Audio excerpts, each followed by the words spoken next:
Bonjour Aurélien Bernier. Vous venez de publier un nouveau livre qui s'appelle Que faire de l'Union européenne et qui tranche avec les livres que nous lisons régulièrement sur l'Union européenne parce qu'il aborde en fait à partir d'une critique, un rappel de tout ce que l'on peut reprocher à une Union européenne qui est le moteur du néolibéralisme. À partir de cette critique, vous envisagez diverses possibilités pour sortir de l'impasse dans laquelle nous sommes depuis longtemps engagés. Alors, est-ce que vous pouvez nous rappeler simplement ce que vous dites dans le premier chapitre de votre livre, c'est que l'Union européenne est un lieu de pouvoir, il n'y a pas mais il n'y a pas d'armée, il n'y a pas de police, il n'y a pas de moyens de coercition, et pourtant, les organes de l'Union européenne développent une puissance qui est finalement considérable, puisqu'elle soumet les États à la logique ultralibérale. Alors, en quelques mots rapidement, comment ça s'est passé, tout cela? Est-ce que c'était vraiment dans les intentions des fondateurs lorsqu'on a créé le marché commun en 1958? Alors, bon, les intentions des fondateurs étaient diverses. On a à la fin des années 40 ou dans les années 50, parmi les personnalités, les mouvements qui réclament la construction européenne, une construction européenne, on trouve différentes motivations. On a des gens qui veulent véritablement une intégration qui permette d'éviter de nouvelles guerres, davantage de coopération. Mais on a aussi, dès le départ, des forces puissantes qui voient dans la construction européenne la perspective de reconstruire le capitalisme, euh, qui a été bien sûr affaibli par la guerre, par la collaboration dans certains cas, qui a été affaibli par le programme du national de la résistance. Euh, et donc, la construction européenne est pour ces forces qu'on peut dire déjà néolibérales, un moyen de reconstruire contre les orientations de certains États, notamment en France, où voilà, on construit une,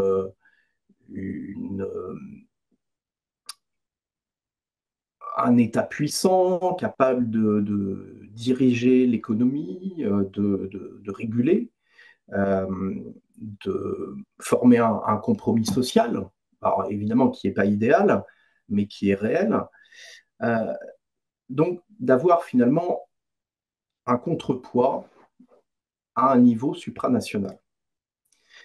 Alors, tout ça va prendre beaucoup de temps parce que les oppositions nationales vont être assez fortes, et notamment en France, où on a un parti communiste puissant, ce qui est le cas aussi hein, dans d'autres pays, et où on a le gaullisme, euh, voilà, qui, sur une ligne tout à fait différente, refuse le principe du supranationalisme. Et les premiers débats vont se faire autour de ces notions, alors d'abord de fédéralisme, hein, puisque certains veulent construire une Europe fédérale.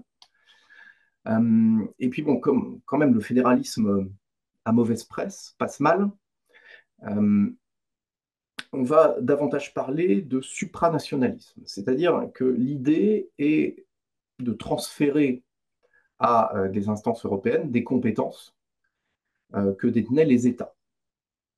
Et d'ailleurs, la communauté européenne du charbon et de l'acier, hein, la première institution européenne, a un fonctionnement supranational. Hein. C'est-à-dire qu'on a une haute autorité indépendante qui fait ses propres ses propres arbitrages. Et c'est plutôt un succès dans ces premières années de la construction européenne pour les supranationalistes, mais euh, assez vite, on va avoir un coup d'arrêt. Et en fait, un coup d'arrêt notamment avec l'échec de la communauté européenne de la défense, qui était censée préfigurer une grande Europe politique supranationale. Et en fait, les euh, tendances favorables au supranationalisme, voire au fédéralisme, avec cet échec de la CED et avec l'opposition assez forte des communistes, des gaullistes, va devoir se replier sur les questions commerciales. Et donc, on a ces négociations du traité de Rome qui vont concerner euh, la circulation des marchandises, des capitaux, les questions de concurrence. Mais au moment où on signe le traité de Rome, on ne sait pas véritablement quel va être son poids, son rôle. On est également en train de négocier d'autres accords de libre-échange. Il y a le GATT. Bref, tout ça est assez incertain. Et en fait, finalement, le traité de Rome est un recul par rapport à ce que souhaitaient les plus virulents fédéralistes ou supranationalistes. Et en fait, ce traité de Rome va prendre de plus en plus d'importance, de poids,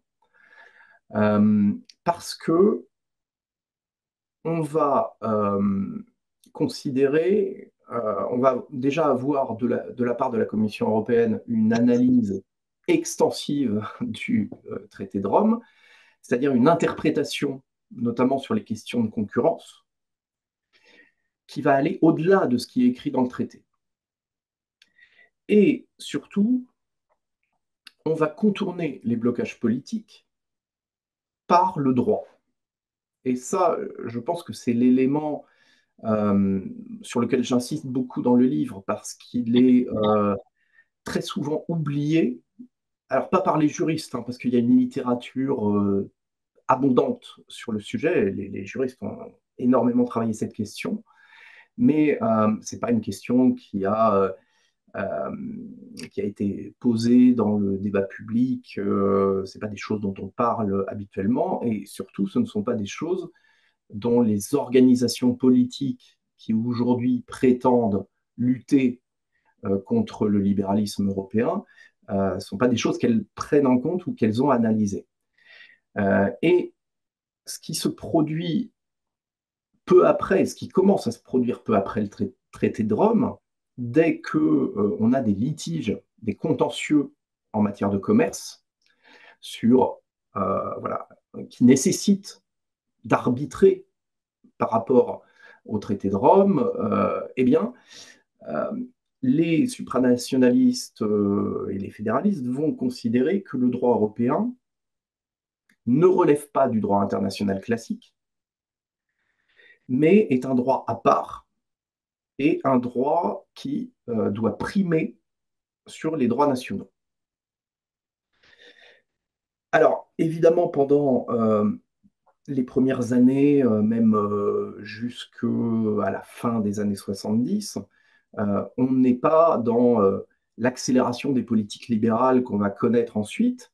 Donc, bon, tout ceci se fait un peu à bas bruit, mais on a vraiment un travail de lobbying, notamment en direction des juristes, pour les convaincre que le droit européen doit primer sur le droit national. Et ce travail de lobbying auprès des juristes qui va fonctionner va s'étendre aux fonctionnaires, aux dirigeants politiques. Et quand on va avoir ce tournant libéral, alors tournant, il faut faire attention avec ce terme tournant, hein, parce que effectivement, un résultat électoral avec l'arrivée au pouvoir de néolibéraux, c'est un tournant politique, mais tout ça, bien sûr, se prépare longtemps avant. On a une évolution des théories économiques, des mentalités qui préparent ce tournant, mais quand vraiment les néolibéraux vont arriver au pouvoir, euh, le terrain est prêt pour que cette primauté du droit européen soit acceptée par les États. Et donc finalement, bon, le néolibéralisme tel qu'on le connaît depuis les années 80 n'était pas inscrit véritablement dans le traité de Rome. Hein, sa rédaction était laissait beaucoup plus de place à l'interprétation, mais on a un travail de long terme qui a permis que ce traité de Rome soit la base, le socle de la construction européenne et permette au libéralisme, au néolibéralisme de s'imposer. Oui, donc on a cet ensemble que nous connaissons bien. Face à lui, vous le dites dans votre livre, il y a des groupes souverainistes, entre guillemets, ultra minoritaires en France, mais aussi dans d'autres pays, qui récusent la construction européenne telle qu'elle est, et la part critique est surabondante maintenant, mais personne en fait ne sait très bien comment faire. Les propositions relèvent, comme vous le dites, plutôt du slogan, de la pétition de principe, on va partir, on va s'en aller, tout ira bien, mais en fait, même si on invoque de temps en temps quelques articles de la Constitution ou quelques articles du traité de Lisbonne, en fait, il n'y a jamais eu de véritable débat dans ces milieux sur la manière d'en sortir. Et votre livre, est justement consacré à cela, avec des problèmes majeurs que vous posez très très bien et qui en général sont mal posés. C'est que ce qu'on appelait ou ce qu'on appelle encore les républicains des deux rives, c'est-à-dire les souverainistes de droite et de gauche, ne sont pas d'accord en fait sur le fond. Ils sont éventuellement d'accord pour sortir, pour critiquer l'Union européenne, mais pour le reste, quant à la politique économique, à la politique sociale qui se déploierait dans une France qui serait sortie idéalement de l'Union européenne, il n'y a pas il y a pas de convergence envisageable, ni même sans doute possible. Donc c'est un premier problème qui est politique et puis qui est recouvert par un autre, c'est que ces groupes ne sont pas du tout en mesure d'imposer quoi que ce soit. Donc, on en est à des hypothèses, mais il faut toujours faire des hypothèses, et vous en énoncez plusieurs. Il y a plusieurs façons de concevoir l'attitude, je ne dirais même pas la sortie, mais l'attitude à l'égard de l'Union européenne. Et la première, c'est changer l'Union de l'intérieur. C'est ce que dit maintenant peu ou prou le Rassemblement national, mais c'est ce que la gauche a dit pendant très longtemps, on va faire l'Europe sociale, etc. Et il suffit d'être influent à Bruxelles pour que les choses s'arrangent. Donc, qu'est-ce que vous dites sur ce premier point, changer de l'intérieur, côté réformiste? Alors, en fait, l'idée de ce livre, ça a été de prendre les différentes options dont on entend parler dans le débat politique, de cette idée de réforme de l'intérieur jusqu'à la sortie, et de les examiner. Alors, évidemment, ça fait quand même pas mal d'années que je travaille sur ces questions, donc j'ai un avis, je me suis construit un avis, mais j'ai voulu examiner ces scénarios en essayant un peu de repartir d'une feuille blanche, c'est-à-dire de mettre de côté euh, cet avis que je me suis fait, forgé, et de vraiment décortiquer les choses pour chaque scénario. Celui de la réforme de l'intérieur est évidemment le- enfin, historiquement celui euh, qui a dominé le discours de gauche. Mais comme vous le dites aujourd'hui, il domine carrément le discours politique, hein, puisque tous les partis ou presque disent qu'il faut changer l'Union européenne de l'intérieur. Là, alors, la social-démocratie pour euh, ajouter quelques mesures euh, sociales avec des guillemets pour accompagner le néolibéralisme, la gauche radicale pour rompre avec le néolibéralisme, euh, l'extrême droite pour construire une Europe des nations. Mais bref, et bon, la droite, bon, pour différentes raisons, et notamment revoir les politiques migratoires, revoir les politiques environnementales. Bon, tout le monde veut changer l'Union européenne de l'intérieur, c'est-à-dire par la négociation avec les autres États membres. Et bien sûr, avec les institutions européennes, hein, la Commission. Bon. Alors, ça pose deux types de problèmes. Premier type de problème, les institutions européennes, en tout cas le socle, vraiment, le noyau dur de la construction européenne, c'est-à-dire le marché commun devenu marché unique, a été fait pour ne pas être modifié.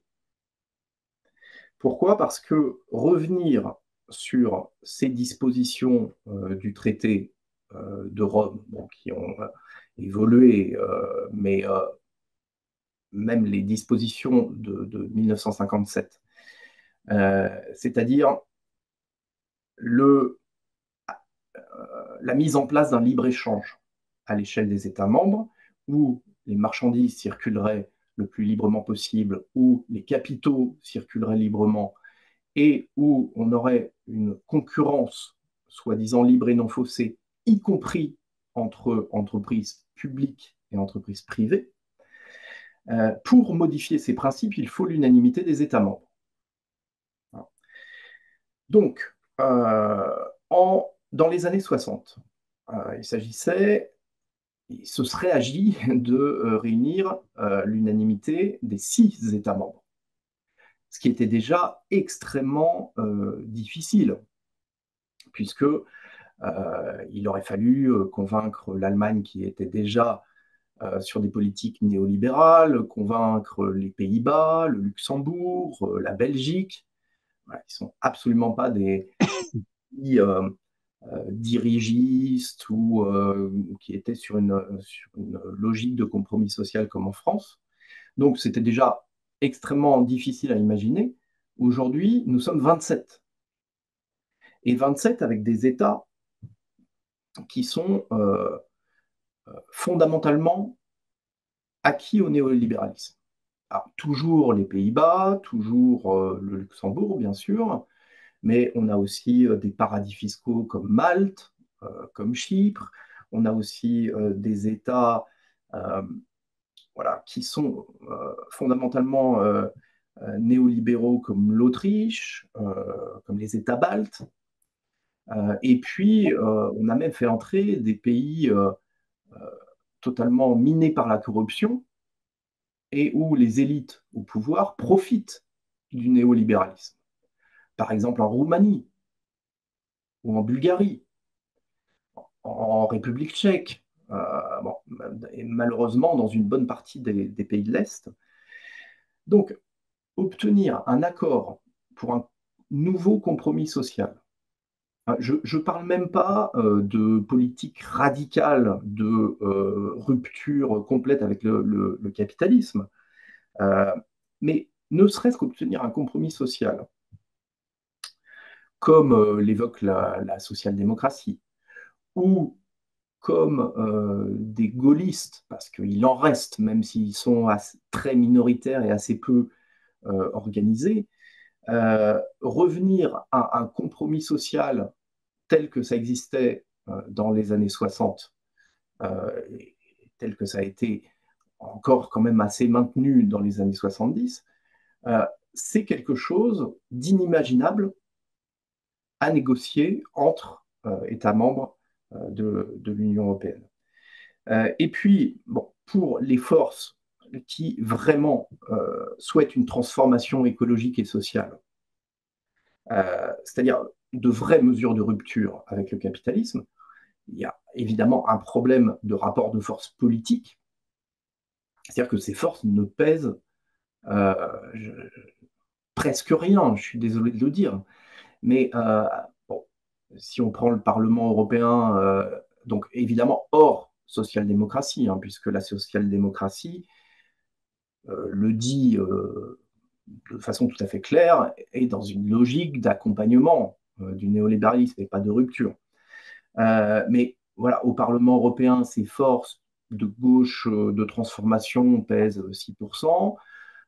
En France, c'est à peu près 15% des sièges à l'Assemblée nationale. C'est un des meilleurs rapports de force parmi les États membres. Beaucoup de pays de l'Ouest sont plutôt entre 5 et 10%. Et à l'Est, c'est bien pire, puisque dans la plupart des pays, cette gauche de transformation n'est même pas représentée. Donc on a une faiblesse qui est un déséquilibre des forces qui empêche totalement d'imaginer imposer quoi que ce soit. Donc quand certaines forces disent si on était au pouvoir, on taperait du poing sur la table et l'Union européenne serait obligée de céder, ça n'a, de mon point de vue, aucune réalité. C'est du fantasme, malheureusement. Donc, euh, cette idée de réforme de l'intérieur, je pense qu'il faut la détruire. C'est un rêve et on ne peut pas sérieusement construire un projet politique en se basant sur ce principe. Parce que, bien sûr, les compétences de l'Union européenne font que euh, si les politiques néolibérales sont intouchables, eh bien, c'est l'ensemble du programme d'une force progressiste qui est balayé. Hein. Donc, il y a cette incompatibilité voilà, entre les programmes de gauche et les politiques européennes, et cette impossibilité de changer les choses par la négociation. Alors évidemment, on peut toujours dire qu'à long terme, tout est possible. Hein. Dans un siècle, je ne sais pas ce qui se sera passé entre-temps. Peut-être qu'il y aura eu des révolutions, des guerres, que tout ça sera bousculé. Mais ce qui nous intéresse quand même, c'est un futur relativement proche. Hein, quand on fait de la politique, c'est quand même pour accéder au pouvoir relativement vite et changer les choses sans attendre des décennies. Donc, à court terme, cette option est tout à fait impossible. Alors, il y a la seconde attitude qui consiste à dire nous allons, en France, désobéir. Dès que nous prendrons le pouvoir, on ne respectera pas un certain nombre de règles. C'est l'attitude de la France insoumise, en gros. Alors, qu'en pensez-vous? Alors, c'est l'attitude de la France insoumise, plus ou moins, parce que c'est assez difficile d'avoir une lecture précise du positionnement de la France insoumise, parce que cette idée de désobéissance a été portée assez fortement aux élections nationales, surtout celle de 2017. Euh, et par contre, au scrutin européen, on retrouve plutôt un discours, on retrouve même un discours de changement par la négociation de l'intérieur. Donc déjà, ça pose un problème. Si vous voulez, on ne peut pas convaincre les gens qu'on dit des choses sérieuses si le discours change d'un scrutin à l'autre.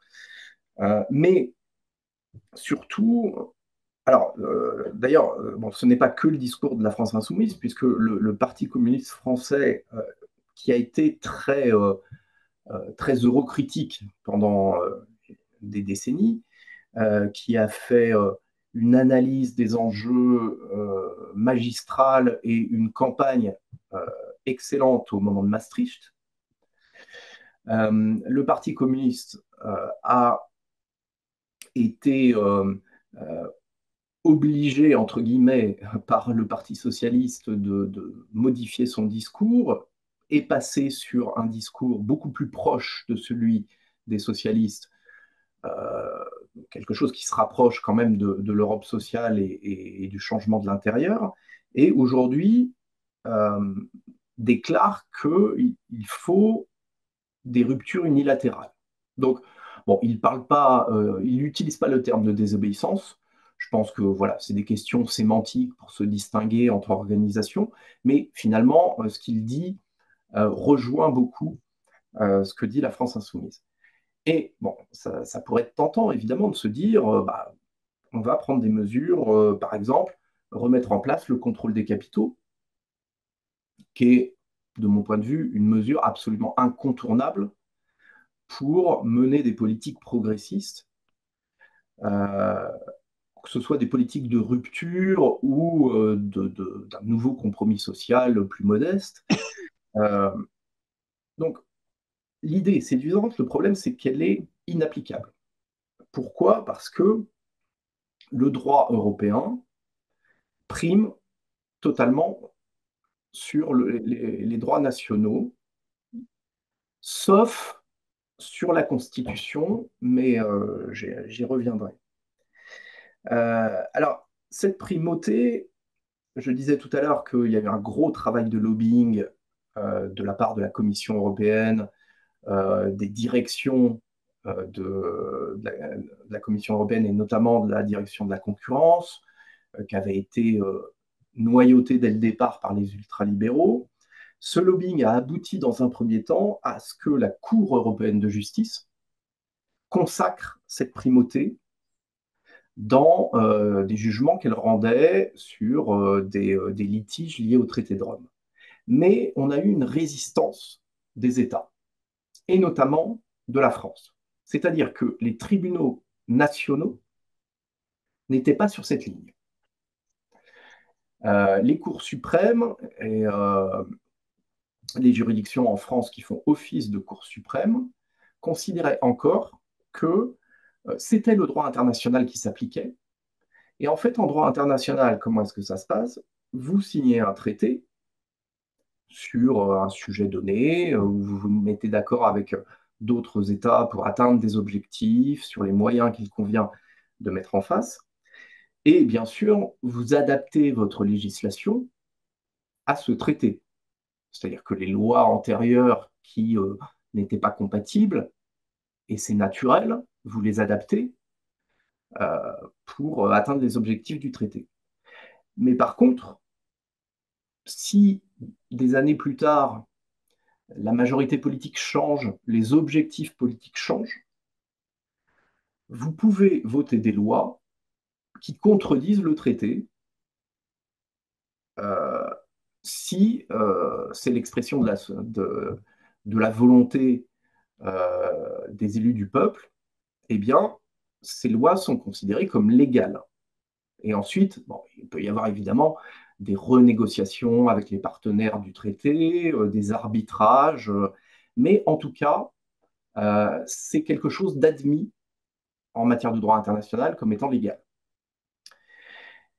Et la bascule qui se produit à la fin des années 80, c'est que les juridictions françaises vont accepter la primauté du droit européen.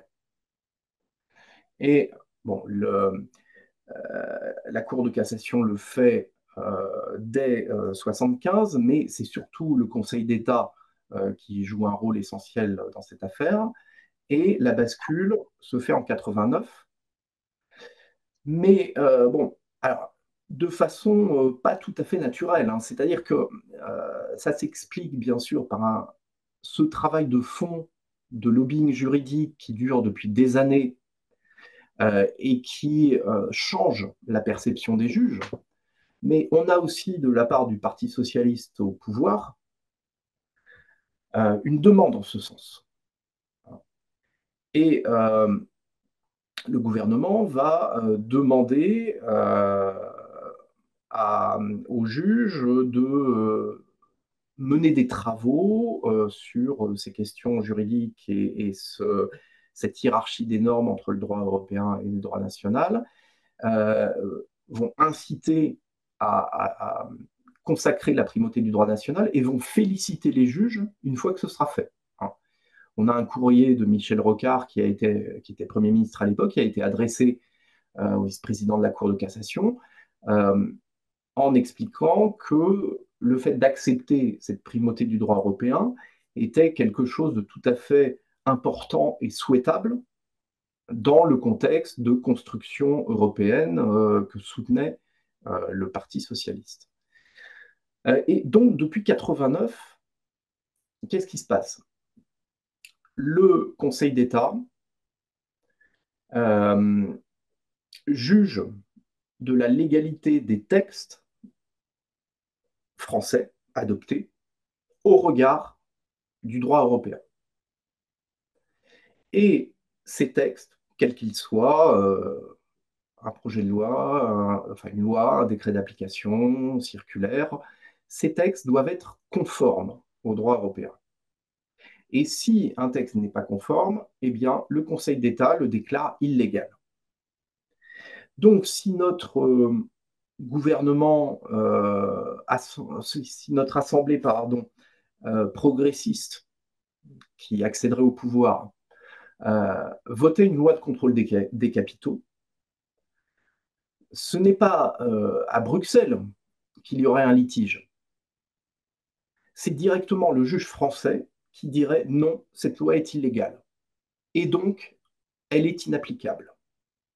Et donc, les fonctionnaires qui doivent, qui ont le devoir de rester dans la légalité, ne peuvent pas euh, passer outre l'avis des juges et appliquer cette loi. Donc c'est vrai pour le contrôle des capitaux, c'est vrai, ça serait vrai pour une nationalisation de secteurs entiers pour recréer des monopoles, par exemple une nationalisation de l'électricité, c'est impossible. Ce serait vrai euh, pour le ferroviaire, enfin pour tous ces services publics qui ont été privatisés. Ce serait vrai pour des mesures de contrôle de circulation des marchandises. Euh, et bref, ça signifie que bah, l'essentiel des programmes de gauche serait bloqué par le Conseil d'État. Voilà. Ça veut dire quoi? Ça veut dire que c'est pas que la désobéissance soit impossible, parce que bon, j'ai sorti un livre en 2011 qui s'appelait Désobéissant à l'Union européenne. Donc, bon, ce bon mot de la désobéissance, d'ailleurs, qui n'est pas de moi, euh, à l'époque, on parlait beaucoup de désobéissance civile, donc bon, c'était une façon de rebondir sur ce concept pour parler des questions européennes. C'est pas que la désobéissance soit impossible, c'est qu'elle est impossible à droit constant. Parce que la jurisprudence des cours suprêmes en France empêche cette désobéissance. Donc, il faut, si on veut désobéir, envisager une rupture juridique au plus haut niveau, c'est-à-dire au niveau constitutionnel. Malheureusement, voilà, personne parmi les organisations politiques qui prônent la désobéissance n'est allé jusque-là et jusqu'à proposer, travailler sur cette rupture juridique. Alors, oh, pardon, Ella, je suis là le raisonnement. Avant d'aborder cette question de la rupture juridique, il y a ceux qui préconisent une sortie à l'anglaise, enfin à la britannique plutôt. C'est-à-dire, on s'en va, on négocie en invoquant l'article 50 et puis on s'en va. Est-ce que c'est réaliste? Alors, c'est possible, au moins. Au moins, c'est possible, contrairement aux deux options précédentes.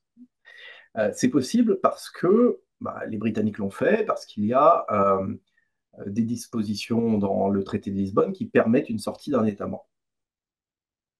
Maintenant, ça pose quand même des questions.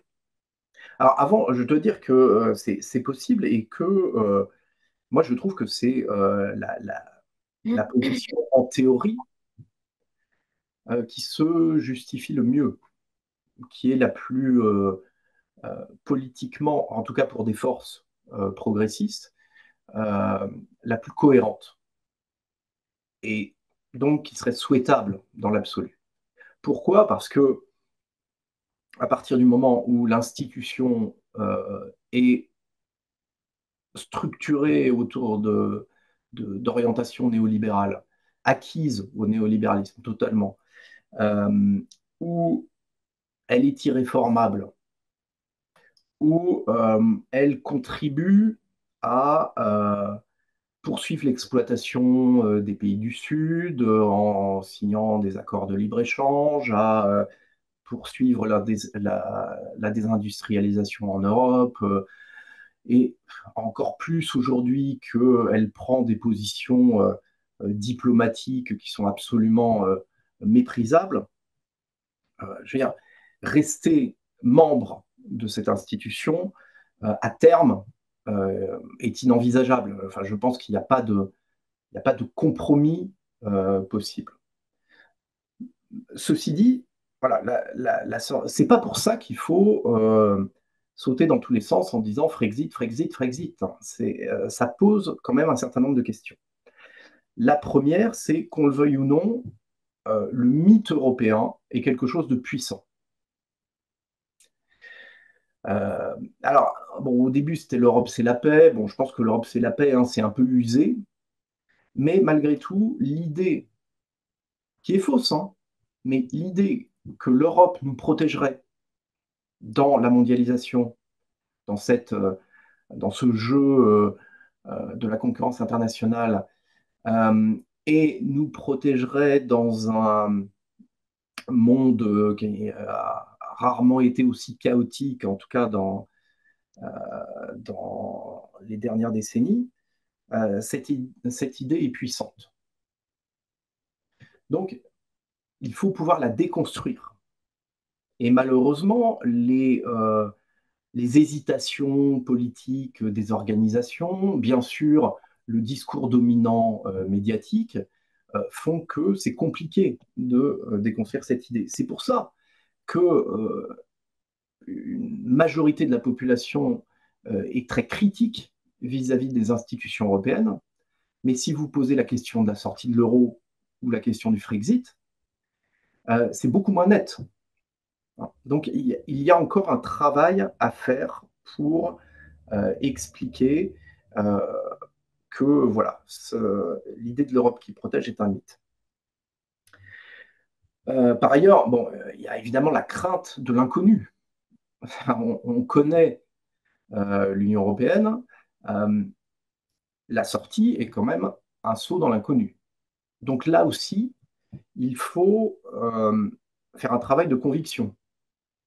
Et là, on retombe sur le problème que vous évoquiez tout à l'heure, c'est-à-dire que euh, je pense que le souverainisme ne peut pas être un point de ralliement a priori entre des mouvements qui ont des visions sociales tout à fait différentes. Un compromis social pourrait être un point de ralliement. Je ne dis pas qu'il ne peut pas y avoir de, de discussion ou de perspective d'alliance qui dépassent des clivages traditionnels. Je dis que ça ne peut pas se faire sur la question de la souveraineté. Et je pense parce que, en fait, la perte de souveraineté ne s'explique pas uniquement par les aspects institutionnels. C'est-à-dire que les premiers qui, euh, euh, qui procèdent à un vol de souveraineté vis-à-vis des peuples, ce sont les grandes puissances économiques. Et on peut très bien se débarrasser de l'institution européenne, donc le problème institutionnel est résolu, ça ne résout pas le transfert de souveraineté aux grandes puissances économiques. Donc, euh, je crois que l'erreur, alors bon, c'est peut-être facile à dire après, mais enfin, le vice de toutes les tentatives d'alliance des souverainistes de toutes les rives, c'est celui-là. C'est que ça ne peut pas, je pense, beaucoup de gens ne seront pas d'accord avec moi, mais ça ne peut pas, je pense, être un point d'accord pour construire une perspective politique a priori. Euh, Autre problème, là qui est un problème technique, mais qui pose des problèmes politiques, euh, l'article 50, qui prévoit la sortie d'un État membre de l'Union européenne, dit quoi? Il dit que l'État membre qui veut sortir va négocier avec l'Union européenne les conditions de sa sortie, ce qui est tout à fait normal. Euh, le problème, c'est que ces négociations, évidemment, prennent du temps, elles peuvent prendre des années, et pendant toutes les négociations, l'article 50 dit que l'ordre juridique européen continue à s'appliquer dans l'État membre. Ça veut dire que si on veut sortir de l'Union européenne et que on accepte le cadre de cet article 50, on reste dans le droit européen. On reste dépendant de cette primauté du droit européen. Et donc, on ne peut pas contrôler les capitaux, on ne peut pas contrôler les marchandises, on ne peut pas contrôler le crédit, on ne peut pas renationaliser, etc. On est paralysé.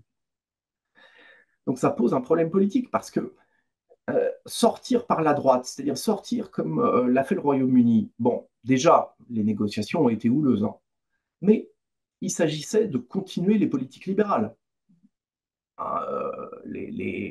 La droite britannique a jamais envisagé de sortir pour lutter contre le capitalisme, bien sûr. Donc, les grandes puissances économiques ne se sont pas attaquées à ce gouvernement libéral. Ce serait tout à fait différent si des forces de transformation menaient une sortie par la gauche. Et on aurait besoin d'agir vite. Et l'article 50 nous empêche d'agir vite. Donc, là encore, on a besoin d'une rupture juridique avant. Parce qu'il est bien évident que les juges français qui assurent le respect de la primauté du droit européen, le juge français va nous dire, bah, écoutez, il y a un article 50 au traité de Lisbonne qui prévoit la sortie, c'est cette procédure qui est en vigueur et qui doit être appliquée, suivie par l'État français. Les juges nous obligeront à passer par l'article 50. Et donc, si on veut éviter d'avoir à passer par l'article 50, il faut déjà pouvoir changer des choses au niveau de cette hiérarchie des normes. Donc vous voyez Très que la, bien. la question n'est pas Oui. aussi simple que ce que certains disent, c'est-à-dire, bon, on va sortir, voilà, et puis après, on fera ce qu'on veut. Ella, vous voulez poser une question. Je vous en prie, Ella. Je pensais les poser à la fin, mais bah, je vais rebondir en fait sur deux aspects qui moi m'intéressent beaucoup. C'est parce que je suis juriste de formation, bah, c'est d'abord cette rupture juridique et puis les gauches. Alors bah, concernant la rupture juridique, je trouve que c'est extrêmement intéressant que vous abordiez cette piste bah, de réaffirmer la primauté du droit interne. Néanmoins, ça supposerait effectivement un volontarisme politique, l'arrivée de forces d'une gauche radicale et souverainiste à la fois au pouvoir, ça, effectivement, on peut toujours l'espérer, on peut toujours y croire. Mais ma question est la suivante. Est-ce que vous pensez qu'effectivement, ce serait la meilleure solution dans le sens où cette rupture juridique, ça serait une sortie de facto et en même temps, ça ferait probablement moins peur symboliquement qu'un Frexit parce que quand on évoque l'idée d'un Frexit, peut-être avec un référendum avant, moi, j'imagine une campagne avec à la fois des pour et des contre, mais notamment des contre qui agiteraient mille et un épouvantails contre la sortie. Donc vraiment, on imagine, on l'a bien vu pour le Brexit. C'est vrai que d'ailleurs, il y en avait même qui, depuis la France, faisaient campagne contre ou pour. Est-ce qu'effectivement, cette rupture juridique, c'est pas la meilleure solution et surtout la plus rusée et peut-être la plus facilement mise en place en sachant que voilà, avoir une force progressiste qui arrive au pouvoir en France, d'une gauche radicale, semble déjà mince. Ça, c'est ma première question. Et ma deuxième question, bah, c'est sur les gauches. Quelles sont les raisons? Comment expliquer une telle réticence des gauches. Alors, à part l'AFI, mais vous l'avez bien dit, il y a quand même, ça louvoie par moment. En plus, on parle beaucoup moins de plan A et plan B actuellement. Mais alors, comment est-ce qu'on peut expliquer ces réticences qu'ont les gauches en France à vraiment condamner clairement l'UE et à prôner la souveraineté dans une perspective de gauche, dans une perspective sociale, alors que c'est extrêmement clair, vous le dites à merveille, que de toute façon, une politique résolument sociale, radicale, elle serait impossible, pas uniquement du côté de Bruxelles, mais en fait du côté des juges français. Alors ça, je ne peux pas croire que dans les trois principaux partis de gauche, et encore, je pense qu'il faut enlever le PS vu qu'ils sont européanistes par nature, dans au moins le PC et l'AFI, je ne peux pas penser qu'ils l'ignorent. Alors comment on peut expliquer cette réticence à rester sur ces positions un peu molles, un peu tièdes sur l'UE? Voilà, c'était mes deux questions. Oui, tout à fait pertinente. Alors, euh, bon, la solution qui reste finalement et qui, moi, à mon avis, est le vrai sujet, c'est celle de la reprise de leviers juridiques au niveau national, euh, qui peut se faire de plusieurs façons. On peut imaginer, alors, enfin, c'est vraiment le travail que j'ai essayé de faire, de donner les différentes possibilités et les problèmes que ça pose, parce que toutes posent des problèmes, toutes posent des difficultés. Mais bon, pour détailler un petit peu sur les aspects juridiques, bon, il faut modifier la Constitution si on veut opérer une rupture juridique, parce que seule la Constitution peut, dans certains cas, encore primer sur le droit européen. Ce que certains rejettent, hein, c'est-à-dire l'analyse de la Cour européenne de justice ou de la Commission européenne, c'est pas celle-là. Mais en tout cas, en France aujourd'hui, ça resterait encore le cas. On peut modifier la Constitution de plusieurs façons. On peut imaginer plusieurs choses. On pourrait très bien restaurer la doctrine de droit international et en disant que bah, le droit européen est euh, un droit international et que les États, l'État français, gardent la possibilité d'adopter une loi contraire à ce qui a été précédemment signé, le traité de Rome, le traité de Lisbonne, si le peuple le veut. Je veux dire, c'est quand même un principe démocratique de base. Mhm. Et donc, ça permettrait de couvrir toutes les compétences qui ont été transférées à l'Union européenne. Et ensuite, c'est le rythme d'adoption des lois qui permettrait de défaire ces fameux acquis communautaires. Euh, on pourrait imaginer des façons plus prudentes ou plus progressives de le faire. Euh, Par exemple, en sortant des secteurs de la concurrence, notamment le secteur des services publics. Là, ce serait un autre type de modification constitutionnelle. Il faudrait écrire et l'écrire noir sur blanc, hein, parce que tant que c'est pas clairement énoncé et que ça reste interprétable, les interprétations ont plutôt tendance à aller du côté du libéralisme que du côté social. On pourrait écrire que les services publics, en les nommant, sont des monopoles publics et qu'ils sortent du champ de la concurrence. Voilà, bon, c'est une rupture à minima et qui laisse plein de questions irrésolues, parce qu'on ne peut toujours pas contrôler les capitaux à ce moment-là. Mais peut-être que cette première rupture, dans un contexte difficile, peut être plus facile à obtenir qu'une rupture sur toutes les compétences. On pourrait aussi avoir une approche plus gilet jaune, je dirais, en pensant au référendum, et dire tout projet de loi qui découle d'un référendum prime sur le droit communautaire.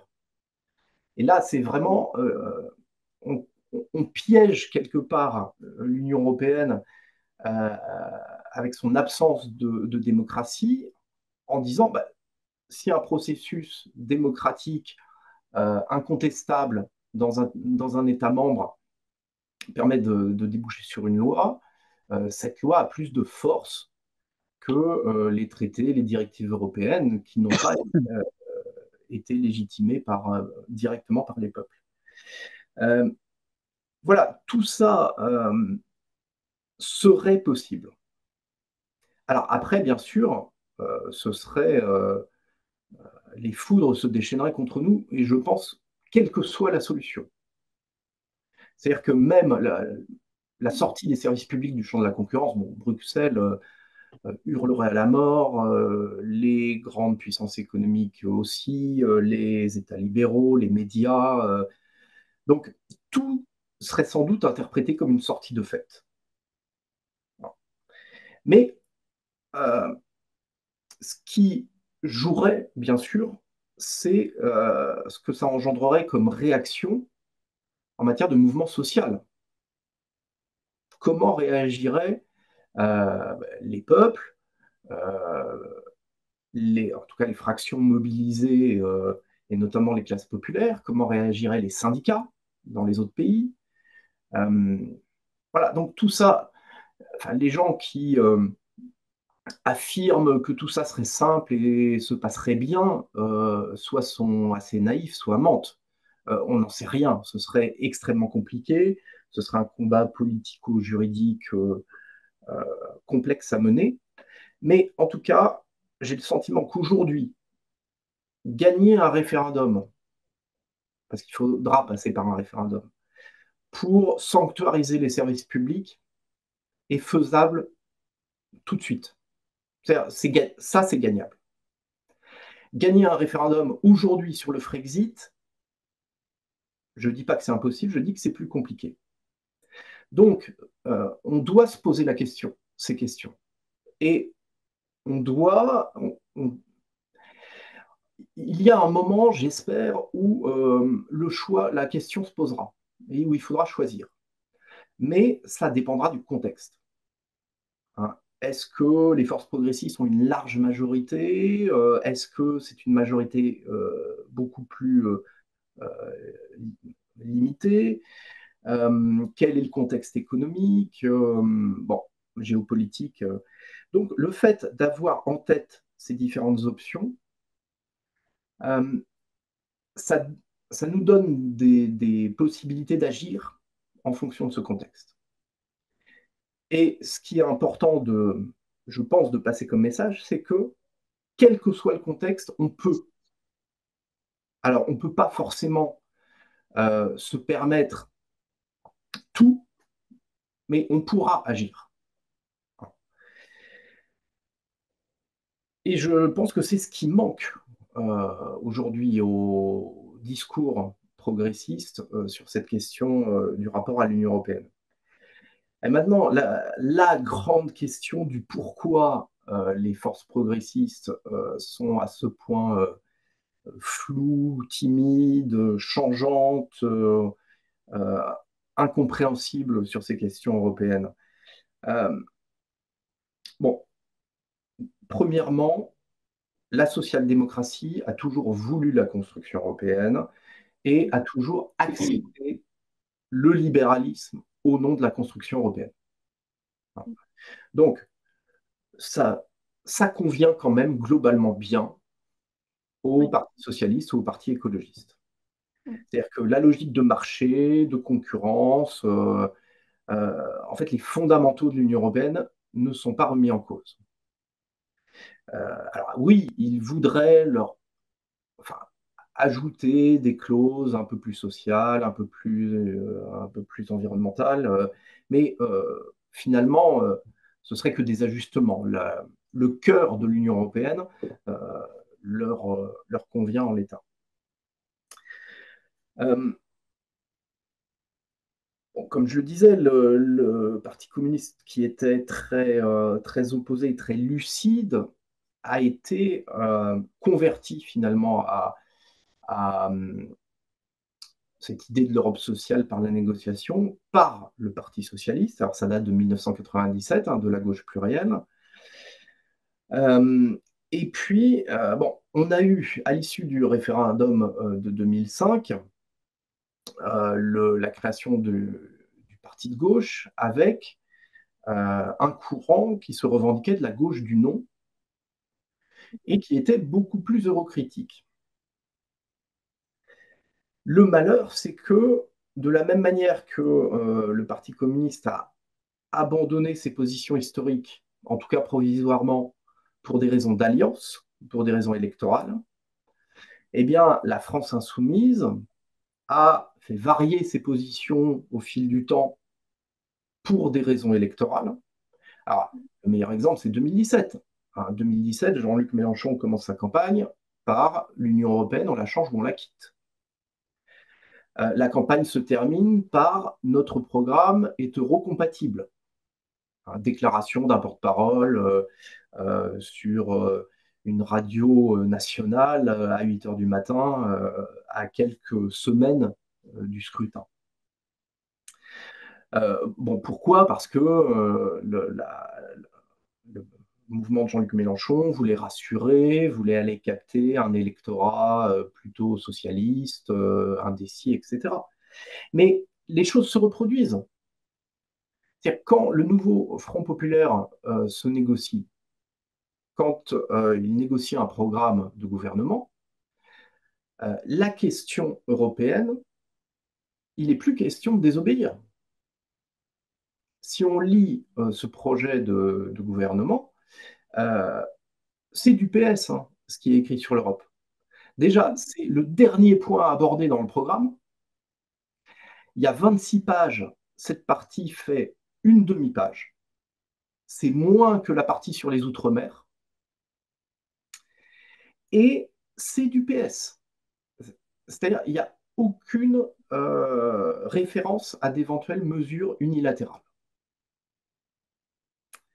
Donc, la réponse, elle est terrible.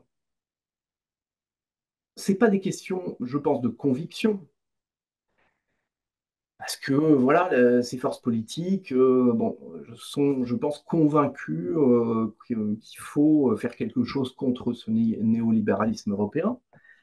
Ce n'est pas des questions de compréhension, parce que vous avez raison, malheureusement, les dirigeants l'ont compris. Je pense qu'ils ont des juristes dans leur entourage, je pense qu'ils sont capables de comprendre ce genre de choses. Ce sont des questions stratégiques, d'alliance, qui poussent d'une part à changer de discours. Donc, on n'a aucune cohérence. Donc, il est impossible, dans la durée, de construire un courant d'idées capable de se préparer à un véritable affrontement avec l'Union européenne. Et puis, on a tendance, parce que cette question de l'Union européenne gêne, elle gêne dans les alliances, parce qu'elle est polémique, elle gêne quand même dans le discours, parce qu'elle peut légitimement faire peur à une partie de l'électorat un peu timoré, qui va quand même voter pour des partis de gauche, mais bon, qui ne veut pas non plus la révolution. Eh bien, on va mettre de côté la question européenne. C'est-à-dire, voilà, c'est le dernier point du programme du nouveau Front populaire, le dernier. Et quand on peut éviter de parler de l'Union européenne, on évite d'en parler. On peut avoir des débats entiers. Si le sujet n'est pas amené par quelqu'un d'extérieur dans le débat, voilà, les partis progressistes vont le fuir. Enfin, en tout cas, ceux qui sont eurocritiques. Donc, c'est extrêmement compliqué. Et je pense qu'en faisant ça, on laisse un boulevard à des organisations qui, elles, savent très bien surfer sur les désastres créés par les politiques européennes. C'est les organisations de droite nationalistes ou d'extrême droite, et qui sont en plein essor dans la plupart des pays d'Europe. Oui, alors, dernière question. Vous avez évoqué à l'heure le contexte général, euh, une partie de la solution viendra sans doute de là, parce que l'Union européenne est quelque chose de terriblement statique dans ses principes, dans ses normes, etc., dans un monde qui est en train de se transformer considérablement, y compris sur le plan commercial. Il y a l'offensive protectionniste américaine, extrêmement confuse, mais enfin elle est violente. Il y a l'offensive également commerciale chinoise. Il y a les conséquences politiques de la fin de la guerre en Ukraine. On ne sait pas du tout comment un certain nombre d'États se détermineront en fonction de la façon dont cette guerre se sera terminée. Et on peut en tirer des conclusions qui ne seront pas nécessairement dans le sens de l'Union européenne, dans la mesure où Bruxelles a pris le parti que nous connaissons. Donc, il y a des facteurs d'incertitude qui sont tout à fait majeurs, alors qu'il n'existait pas dans les années 90, 2000, 2010, même s'il y a eu des crises économiques, etc. Il n'y avait pas de facteurs d'incertitude géopolitique. Il y a aussi la question de l'OTAN, de l'attitude des Américains à l'égard de l'OTAN. Donc, l'Union européenne se trouve privée d'un certain nombre de ses certitudes. Et elle voit ses principes contestés. Le libre-échange est contesté, y compris dans les manifestations paysannes de ces dernières années. Et on n'a pas eu encore de guerre des monnaies, mais on ne sait pas comment tout ça va se développer dans les années qui viennent. Donc, il peut très bien y avoir des dialectiques très complexes qui emmènent des changements ou des blocages dans l'Union européenne qui demanderont des solutions politiques et des réactions des forces politiques que vous envisagez. Hmm. Oui, tout à fait. Comme vous le dites, c'est très, très difficile à prévoir. Et bon, moi, j'ai quand même le sentiment que même si le positionnement géostratégique de l'Union européenne euh, est assez décrié, contesté de l'intérieur, notamment dans les pays de l'Est, mais aussi de plus en plus à l'Ouest, et que la situation chaotique au niveau international va créer beaucoup de tensions et que l'Union européenne n'arrivera sans doute pas à atteindre certains de ses objectifs, qui sont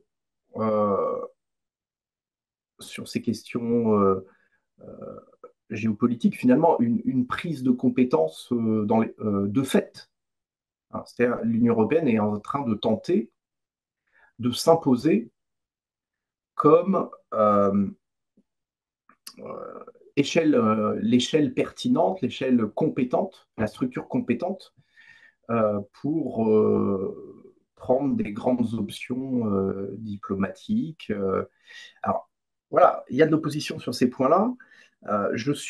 Bon, on ne sait pas où ça va mener, hein, mais je crains malheureusement que sur la question du marché unique, on ait beaucoup moins d'opposition et que euh, la préservation du marché unique va être une priorité absolue. D'ailleurs, il y a eu des travaux prospectifs sur l'Union européenne, bon, avec plusieurs scénarios qui ont été étudiés, dont un scénario quasi fédéraliste euh, et un scénario rien que le marché, tout le marché, rien que le marché. Donc, s'il y a des problèmes autour des questions géopolitiques, de défense, etc., c'est une chose, mais c'est pas pour ça que le marché unique va forcément être remis en cause, d'autant que euh, les États qui aujourd'hui sont critiques vis-à-vis du fonctionnement du marché unique sont quand même assez peu nombreux et plutôt en position de faiblesse. Euh, donc, alors après, il y a beaucoup de gens qui pensent que l'Union européenne pourrait mourir de ses contradictions, en fait. Hein. Euh, bon, on a eu des écrits là-dessus. Je pense notamment à mes amis David Kayla et la regrettée Coralie Delhomme qui ont écrit La fin de l'Union européenne en disant Oui, que cette construction était intenable dans la durée. Mais malheureusement, de là à ce qu'elle s'effondre sous le poids de ses propres contradictions, je pense que c'est pas gagné. C'est pas gagné et que euh, les forces qui poussent au néolibéralisme à cette échelle européenne sont extrêmement puissantes. Donc, et puis, quand bien même, euh, il faut qu'on ait un scénario. Il faut qu'on ait un scénario. bien sûr, On peut bien sûr. évidemment dénoncer ces contradictions, mais on ne peut pas attendre qu'elles produisent des effets qui nous permettent de nous faufiler dans les brèches. Voilà ce que je peux en dire. Après, c'est très très difficile d'avoir un discours prospectif vu le contexte actuel, évidemment. Bien sûr, mais ça, comme toujours, nous réfléchissons dans l'incertitude et Oui, il y a une nous allons incertitude continuer de majeure en le ce moment. faire. Mais en tout cas, merci de nous avoir éclairés sur les problèmes que pose une sortie de l'Union européenne. Et nous attendons bien sûr votre prochain livre, puisque maintenant la coutume est de vous inviter quand vous sortez un livre. Donc, on vous attend pour une prochaine séance de réflexion.